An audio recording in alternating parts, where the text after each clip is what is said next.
সাহস করে বিরাট কোহলির মতো হাজবেন্ড পেয়েছে অনুষ্কা শর্মাকেও বলতে পারবে? উঠে দাঁড়িয়ে এঙ্গেজমেন্টের রিং খুলে গলায় মাদুলি ঝুলিয়ে তাকে চুমু খাচ্ছে, আবার বলছে দূর থেকে দাঁড়িয়ে, তুমি খেয়েছো, তুমি ঘুমিয়েছো, তুমি কিরকম আছো? ম্যাচ শেষ হওয়ার সঙ্গে সঙ্গে বউকে ভিডিও কল করে দেখছে, বলছে তুমি ভালো আছো।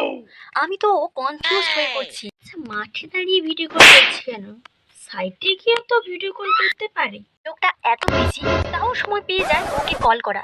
তার কি মুড়ি, ফোন করার সময় পাও না, ফোন করতে ব্যস্ত আছি, মিটিং এ আছি, কোথায় লবিতে আছি। বউকে তো অন্তত একবারও অন্তত ফোন করতে পারো। বিরাট কোহলির মতো এত বড় ধরনের খেলোয়াড়, সে ফোন করতে পারে তার সময় করে তার বউকে, মাঠে দাঁড়িয়েও ভিডিও কল করছে। আর তুমি সারাক্ষণ যে ফোন নিয়ে বসে থাকো, পটিতে গেলে হাতে নিয়ে যাও, ফোন করার বেলা হলে তখন আমি সময় পাচ্ছি না। অন্যের বউর সাথে কথা বলার সময় তুমি যত মিষ্টি করে কথা বলো, নিজের বউর সাথে কথা বলার সময় সেই মিষ্টি যায় কোথায় কোথায় যায়? তখন মুখে করলা কেন গুঁজে থাকো? অন্যের বউ যখন হেল্প চায় তখন তো লাখি লাখি হেল্প করতে ছুটে যাও। প্রমোশন বউকে তেল দিতে পারো, কোথাও ঘুরতে যাওয়ার জন্য গাড়িতে তেল দিতে পারো। আর বউকে তেল দেওয়ার সময় যত ন্যাকামি, সময় সময় দরজায় তেল না দিলে যেমন ক্যাঁচর ক্যাঁচর আওয়াজ হয়, সময় সময় সম্পর্কে তেল না দিলে ক্যাঁচর ম্যাচর তো তেমনি হবে। রনে বনে জলে জঙ্গলে যখন সময় পাবে তখন বউকে কল লাগিয়ে দেবে।